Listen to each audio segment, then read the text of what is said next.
Good morning students. आज हम conic section chapter में दूसरे सेक्शन के बारे में, दूसरे कॉनिक के बारे में पढ़ेंगे। दैट इज कॉल्ड परवलय या पैराबोला। परवलय या पैराबोला क्या होता है? जैसे हम लोगों ने पिछले क्लासेस में सर्किल के लिए डेफिनेशन पढ़ा था कि सर्किल क्या होता है, किसी एक फिक्स्ड पॉइंट के चारों तरफ अगर इक्वल डिस्टेंसेस पे हम पॉइंट लें तो उससे जो आकृति बनती है, मतलब बिंदु पथ में इन सबको मिलाने वाला जो स्केच जो तैयार होता है, it is called the circle. ये हम लोग ने पढ़ा था।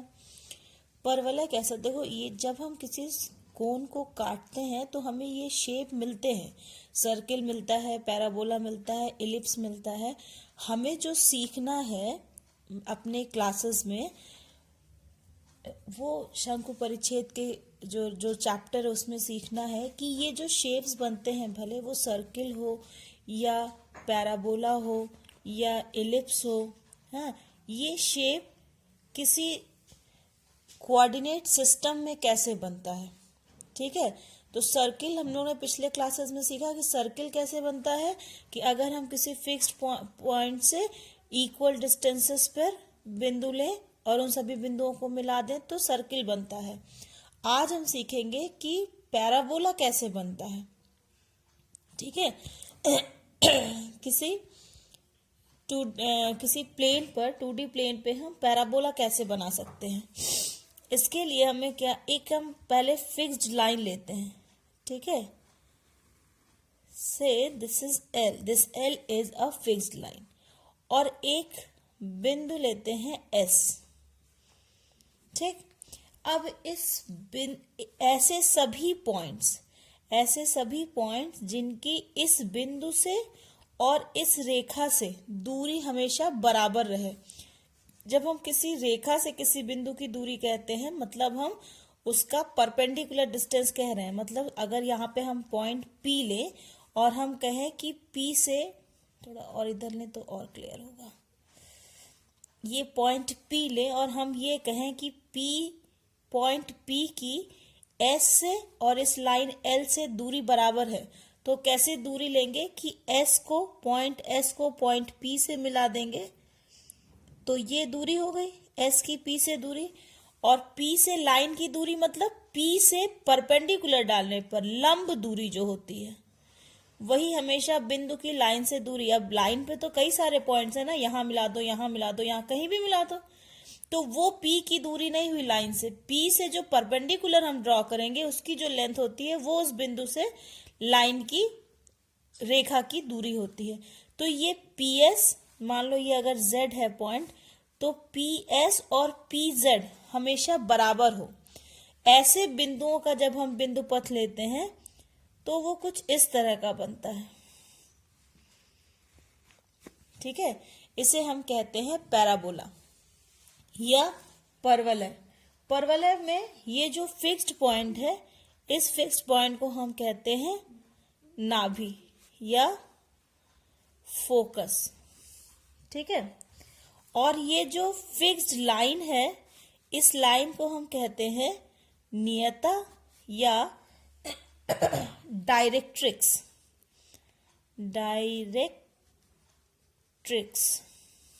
ठीक है, नियता या डायरेक्ट्रिक्स।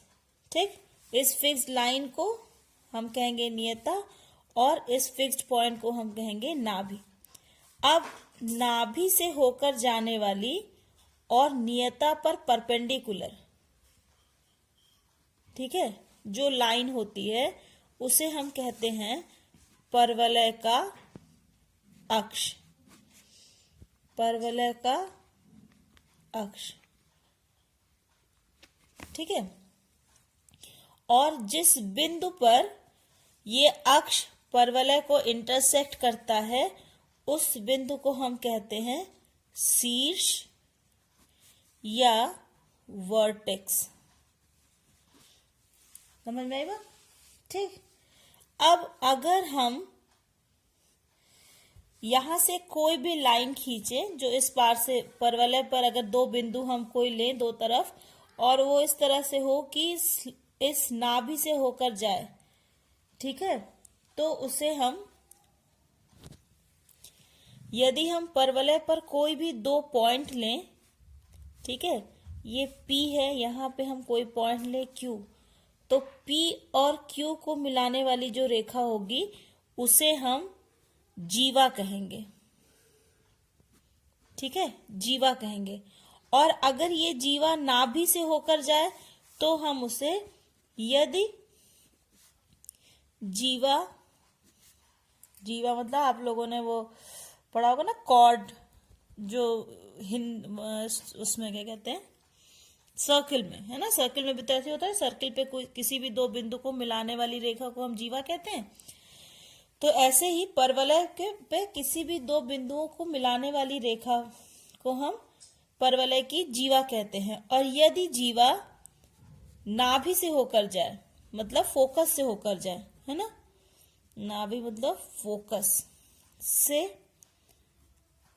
होकर जाए तो इसे नाभीय जीवा कहते हैं,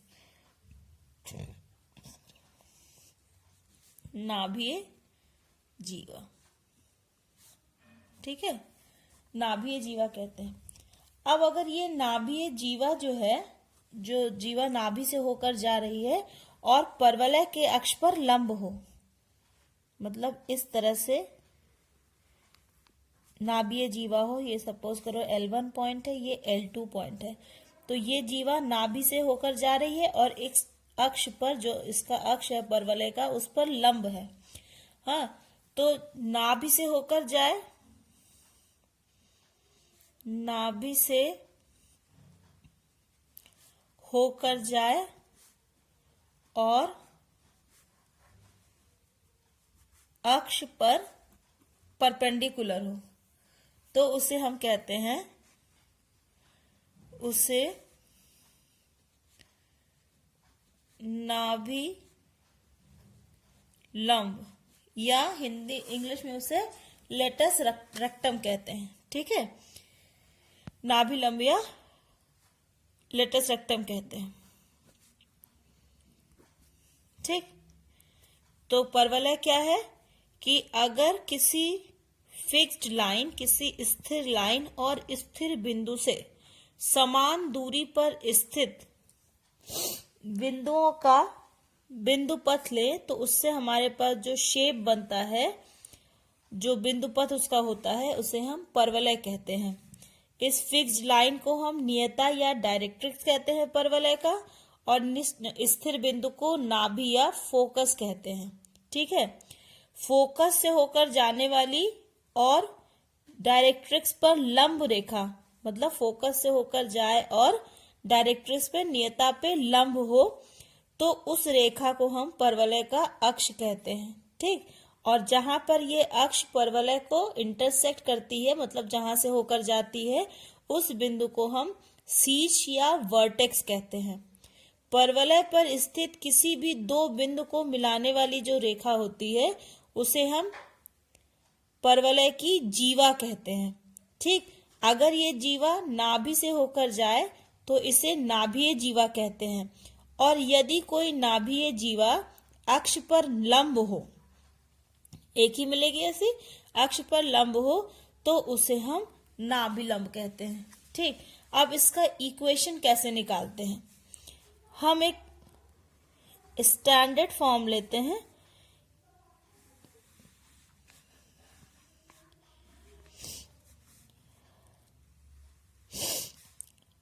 ये हमारा परवलय है,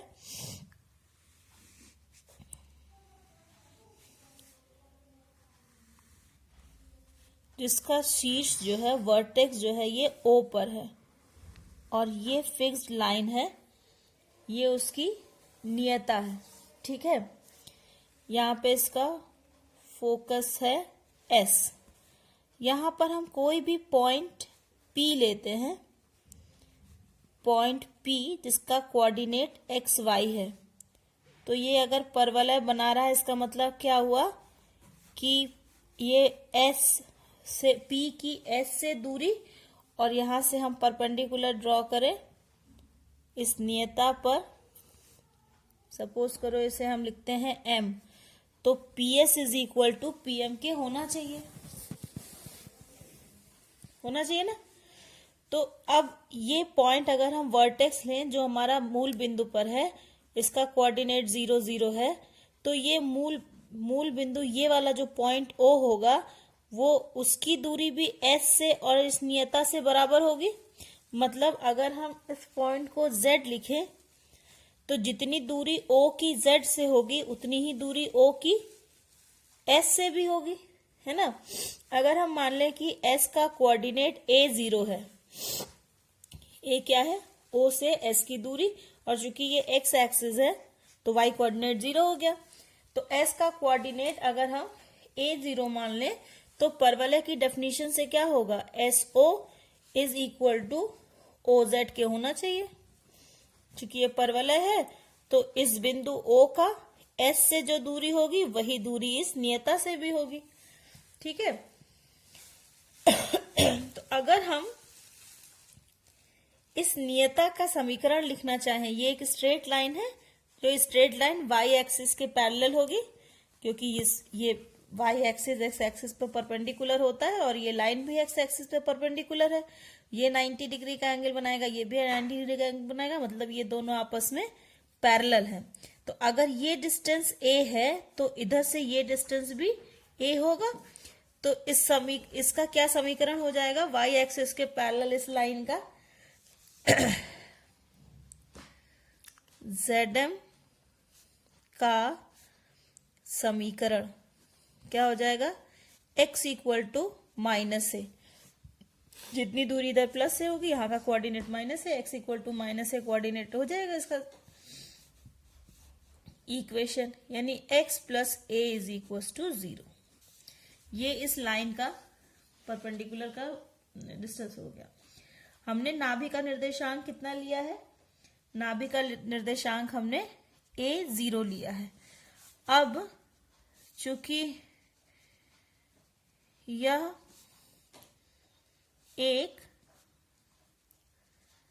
परवलय है इसलिए PS बराबर PM के होना चाहिए। PS is equal to PM, ठीक है। तो P से S की दूरी कैसे निकलेगी, डिस्टेंस फॉर्मूला से निकालेंगे, x माइनस a का whole square plus y minus 0 का whole square is equal to PM। PM मतलब यहां से यहां तक की डिस्टेंस, ये डिस्टेंस a है और P का कोऑर्डिनेट XY है, मतलब क्या हुआ कि ये वाली डिस्टेंस यहां पर x है। तो PM की लेंथ कितनी हो गई, x प्लस a, ठीक है। अब दोनों तरफ का स्क्वायर कर दें तो ये कितना हो जाएगा, इसका अंडर रूट हट जाएगा, x माइनस a का whole square plus y minus 0 y, यानी y square is equal to x plus a का होल स्क्वायर। ये ओपन कर दो, x square plus a square minus 2ax plus y square is equal to x square plus a square plus 2ax। x square से x square cut गया, plus a square से plus a square cut गया, minus 2ax plus y square is equal to 2ax, यानी y square is equal to 2ax और ये इधर गया तो प्लस 2ax, और y square is equal to 2 plus 2 4ax। ये होता है पैराबोला का स्टैंडर्ड इक्वेशन, जबकि उसका शीर्ष कहां पर हो, मूल बिंदु पर हो, और नाभि फोकस कहां पर हो, A0 पर हो, ठीक है। ये एक कंडीशन हम लोग ने डिराइव किया जबकि शीर्ष वर्टेक्स जो है वो 0 0 पर था और पैराबोला का साइड पॉजिटिव की तरफ था, राइट हैंड साइड था एक्स एक्सिस के। ये पैराबोला ऐसे भी बनाया जा सकता है,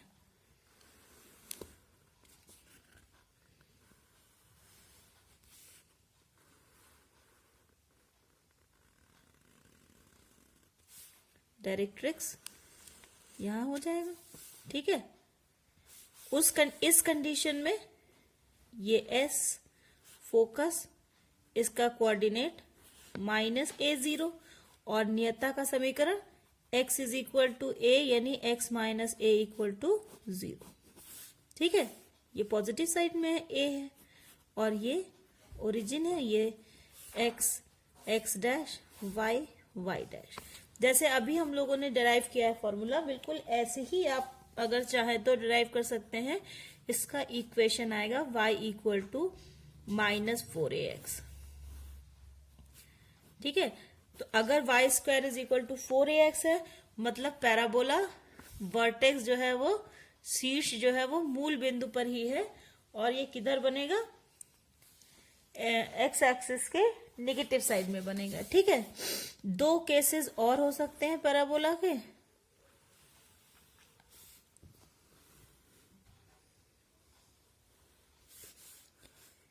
नियता यहां पर हो और फोकस वाई एक्सिस पर हो। अगर फोकस वाई एक्सिस पर होगा तो पूरे वाई एक्सिस पे एक्स कोऑर्डिनेट 0 होता है, तो ये हो गया 0a। नियता का समीकरण क्या होगा, y is equal to -a यानी y plus a equal to 0, और इक्वेशन क्या हो जाएगा, x square is equal to 4ay।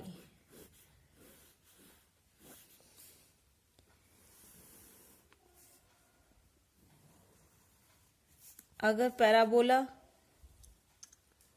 नीचे की ओर बन रहा है,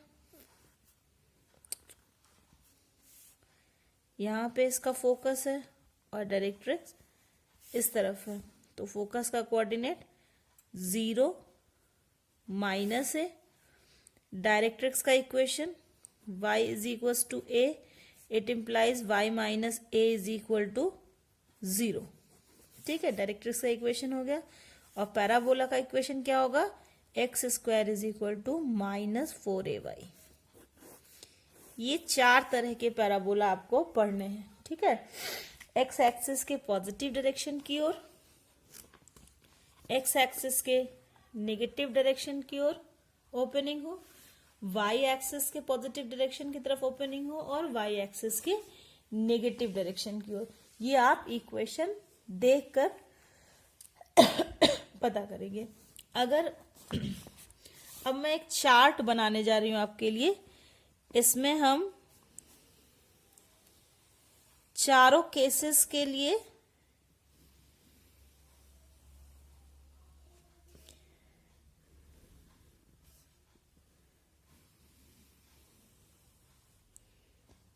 इंफॉर्मेशंस लिखेंगे। ठीक है, 4 केस कौन कौन से, पहला y square is equal to 4ax, मतलब जब वर्टेक्स हो 0 0 पर और पैराबोला पॉजिटिव साइड में बना हो। फिर y square is equal to -4ax, x square is equal to 4ay and x square is equal to -4ay। शीर्ष का कोऑर्डिनेट, क्वेश्चन इसमें आता है कि इक्वेशन दिया है, इक्वेशन से आपको बाकी इंफॉर्मेशंस लिखनी होती हैं। शीर्ष हमेशा इस सभी फॉर्म में शीर्ष कहां पर है, ओरिजिन पर। ठीक है, मूल बिंदु पर, यानी शीर्ष का कोऑर्डिनेट हमेशा 0 0। नाभि कहां होगी, अगर y square is equal to 4ax है तो नाभि हो जाएगा a0, y square is equal to -4ax है तो -a0, x square equal to 4ay है तो 0a, और x इक्वल टू -4ay है तो 0 -a। ठीक है, अक्ष का समीकरण, बच्चों इस कंडीशन में अक्ष ये कौन सा है, एक्स एक्सिस है ना। एक्स एक्सिस का इक्वेशन क्या होता है, पूरे एक्स एक्सिस पर y की वैल्यू 0 होती है, तो एक्स एक्सिस का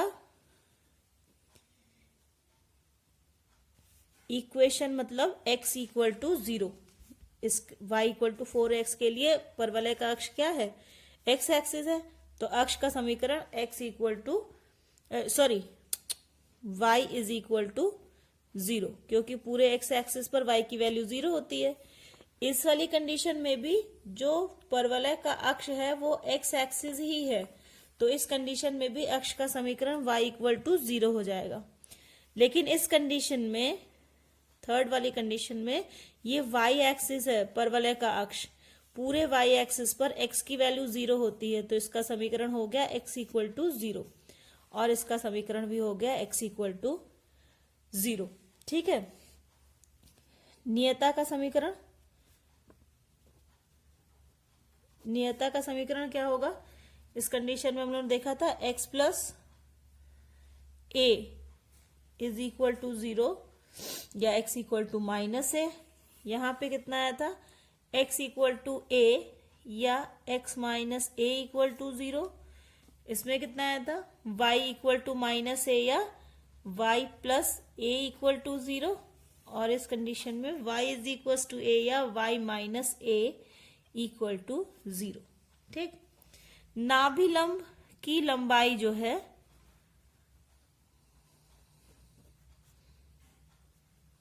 नाभिलंब की लंबाई 4a के बराबर होती है। अब ये आप डिस्टेंस फॉर्मूला से कैलकुलेट कर सकते हैं अपने आप। ठीक है। क्वेश्चंस दो तरह के आते हैं, एक जब शीर्ष मूल बिंदु पर हो और दूसरा जब शीर्ष मूल बिंदु पर ना हो, जिसे हम शिफ्टेड ओरिजिन का क्वेश्चन कहते हैं। एक क्वेश्चन करेंगे जिसमें ओरिजिन पर हो वर्टेक्स, और एक हम शिफ्टेड ओरिजिन का भी क्वेश्चन करेंगे। जैसे अगर दिया हुआ है x square is equal to 6y, परवलय चेक करने का सबसे आसान तरीका है कि दोनों कोऑर्डिनेट में से एक कोऑर्डिनेट स्क्वायर में होगा और दूसरा पावर 1 में। ठीक है। तो ये हमेशा परवलय बनाता है।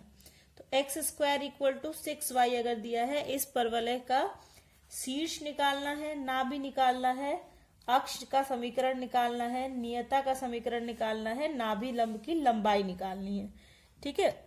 मतलब जितना इस चार्ट में हम लोगों ने पढ़ा था पिछले अभी, वो सभी कुछ फाइंड आउट करना है। तो सबसे पहले हम इसे x square is equal to 4ay जो स्टैंडर्ड फॉर्म है उससे तुलना करेंगे। तो 4a की वैल्यू कितनी हो गई यहाँ पे? जहां 4a की जगह पे यहाँ 6 लिखा है, तो 4a is equal to 6। It implies a is equal to 6/4 is equal to 3/2। ये a की वैल्यू आ गई। अब चूंकि x square is equal to 4ay जब होता है तो शीर्ष कहाँ होता है? शीर्ष हमेशा 0 0 पर होता है। नाभि, इस कंडीशन में नाभि का कोऑर्डिनेट क्या होता है? 0a, है ना। नाभि होता है 0a, तो ये कितना हो गया? 0, a की वैल्यू कितनी है? 3/2। शीर्ष हो गया, नाभि हो गया। अक्ष का समीकरण, अक्ष का समीकरण, अक्ष का समीकरण क्या होता है? X square is equal to 6y लिखा है, मतलब ये ऐसे बना होगा इस तरह से, है ना। तो एक्सिस कौन सी हो गई इसकी? y axis. तो x इक्वल टू 0, ये हो गया अक्ष का समीकरण। ठीक है। अब नियता का समीकरण, नियता का समीकरण, नियता यहाँ नीचे होगी। जब ये पॉजिटिव साइड में है तो नियता यहाँ ओरिजिन से नीचे नेगेटिव साइड में होगी। तो y is equal to minus a, यानी y is equal to minus 3/2 और y प्लस 3/2 इक्वल टू 0 और 2y plus 3 is equal to 0। 2 LCM ले लिया। ठीक है। ये हो गया नियता का समीकरण। नाभिलंब की लंबाई कितनी होती है? नाभिलंब की लंबाई is equal to 4a, so 4 into 3/2, 2 1 2 2 2 4, it is equal to 6। ठीक है। ये नाभिलंब की लंबाई हो गई। ये तो एक सिंपल क्वेश्चन हो गया जिसमें वर्टेक्स हमारा ओरिजिन पे ही था। ठीक है, कभी कभी इस तरह के भी क्वेश्चंस आते हैं, ऐसे लिखा है कि y square plus 4x plus 6y plus 17 is equal to 0। अब बच्चों देखो यहाँ पे y स्क्वायर में है और x का पावर 1 है। अभी हमने कहा कि जब एक वेरिएबल स्क्वायर में होगा दूसरा लीनियर में, तो वो हमेशा पैराबोला बनाएगा, लेकिन ये स्टैंडर्ड फॉर्म में पैराबोला नहीं है। तो सबसे पहले हम इसे स्टैंडर्ड फॉर्म में करेंगे। तो y कोऑर्डिनेट्स को एक साथ करो, y square plus 6y plus 4x plus 17 is equal to 0। अब ये जो स्क्वायर में है ना, वाई स्क्वायर है ना, अब इसमें हम कुछ नंबर ऐसा इसके साथ लें कि ये एक परफेक्ट स्क्वायर बन जाए। तो ये 6y है, 6 मतलब 2 इंटू 3, तो 3 का स्क्वायर कितना होता है 9। तो y square plus 6y plus 9 plus 4x, अब 17 में से 9 यहां चला गया तो बचा कितना 8 है ना, 9 8 17 इज इक्वल टू 0। अब यहाँ पे Y square plus 6y plus 9 मतलब ये लिखा है y प्लस 3 का whole square is equal to minus 4x minus 8। तो यहां से हम माइनस 4 कॉमन ले लें तो क्या बचेगा x प्लस 2, यानी y प्लस 3 का whole square is equal to x plus minus 4x plus 2। Now let y plus 3 is equal to capital Y and x plus 2 is equal to capital X। तो हम इस equation को ऐसे लिख सकते हैं, कैपिटल Y का square is equal to 4 into capital X। अब ये हमारा स्टैंडर्ड फॉर्म में हो गया है ना, जो फॉर्म हमें पता है। अब इसके हिसाब से हम शीर्ष नाभि सब कुछ निकालेंगे और जहां y और x है वहां y x की वैल्यू रख देंगे, जो y की वैल्यू है, जो x की वैल्यू है, कैपिटल Y और कैपिटल X की। तो अगर y square equal to minus 4x standard form में है तो शीर्ष कितना होना चाहिए, शीर्ष होना चाहिए 0 0 पर, 0 0 मतलब x equal to 0 y equal to 0। x कौन सा, capital X, capital X equal to 0, capital Y equal to 0। x कितना माना था हमने, x प्लस 2 इक्वल टू 0 हो गया, तो x इक्वल टू माइनस 2, और y प्लस 3 इक्वल टू 0 था, तो y इक्वल टू माइनस 3। तो नया शीर्ष कहां पर है इसका, देयरफॉर शीर्ष 0 0 की जगह कहां चला गया है, -2 -3 पर। ठीक है, अगर इसको हम y square is equal to 4ax से मल्टीप्लाई करें तो ये 4a इज इक्वल टू 4 है, यानी a इक्वल टू 1, a की वैल्यू 1 आ गई। अब हमें पता है कि नाभि कितना होता है,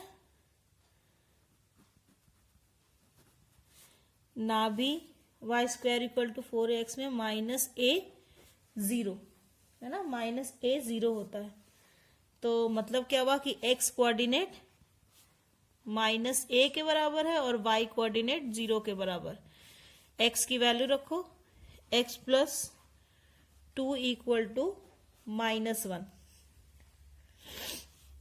तो x इक्वल टू कितना आ गया, इधर गया तो ये हो गया -3, और y मतलब y plus 3 equal to 0, so y is equal to -3। मतलब नई नाभि कहां पर है, नई नाभि है -3 पर। ये नाभि के निर्देशांक हो गए। अक्ष का समीकरण क्या होता है, अक्ष का समीकरण y square equal to 4ax में अक्ष का समीकरण होता है y is equal to 0। y की वैल्यू कितनी है, y plus 3, small y plus 3 is equal to 0। ये हो गया अक्ष का समीकरण। ठीक है, और नियता का समीकरण, नियता का समीकरण होता है x is equals to a capital x equal to a. Capital x की वैल्यू कितनी है, small x plus 2 is equal to a की वैल्यू है 1। तो ये हो गया x plus 2 minus 1 equal to 0, यानी x प्लस 1 इक्वल टू 0। ये हो गया नियता का समीकरण। ठीक है, इस तरह से हम इस तरह के जब क्वेश्चन आते हैं जहां पर वर्टेक्स शिफ्ट हो जाता है, वर्टेक्स कैसा होना चाहिए था 0 0 पर, लेकिन ये स्टैंडर्ड फॉर्म में करने पर ये 0 0 आया था, जबकि हमारा इक्वेशन तो स्मॉल एक्स स्मॉल वाई में ही था, तो हमारा आंसर भी उसी में आना चाहिए। तो शीर्ष x equal to 0 y equal to 0 रखने पर कितना आया, स्मॉल x की वैल्यू -2 वाई की वैल्यू -3, यानी शीर्ष जो है वो 0 0 पे ना होकर एक्चुअली कहाँ शिफ्ट हो गया है, -2 -3 पर। ठीक है, मतलब जो पैराबोला है हमारा y square is equal to -4x में ऐसे बनना चाहिए था, तो ऐसे ना बनकर कहाँ पे इसका शीर्ष चला गया है, -2 -3, मतलब यहां पे कहीं पे, और पैराबोला हमारा इस तरह से बन रहा है। ठीक है, और ये इसका वर्टेक्स है, इसका कोऑर्डिनेट -2, ओह सॉरी,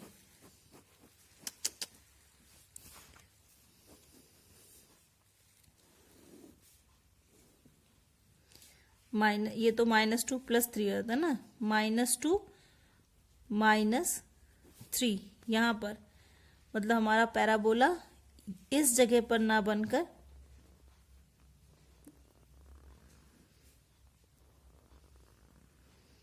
इस जगह पे बन रहा है, और ये इसका अक्ष है। अक्ष का समीकरण कितना आया था, अक्ष का समीकरण आया था y + 3 इज इक्वल टू 0, है ना। यहाँ पे ये 3 यूनिट होगा, देखो इस लाइन का इक्वेशन क्या होगा, y इक्वल टू -3, तो y + 3 इज इक्वल टू 0, है ना। और जो इसकी नाभि है वो यहाँ पर होगी -3 -3 पर। तो ये यहाँ पर ना बन के इसकी ओरिजिन यहाँ से वर्टेक्स से शिफ्ट होकर -2 -3 पर आ गई है, इसीलिए इसको हम शिफ्टेड ओरिजिन का क्वेश्चन कहते हैं। इन 2 टाइप्स के क्वेश्चंस आते हैं। अब आप एनसीईआरटी से पहले एक्सरसाइज सॉल्व कीजिए और फिर साइड बुक से एक्सरसाइज सॉल्व कीजिए। ठीक है, so keep on practising, bye.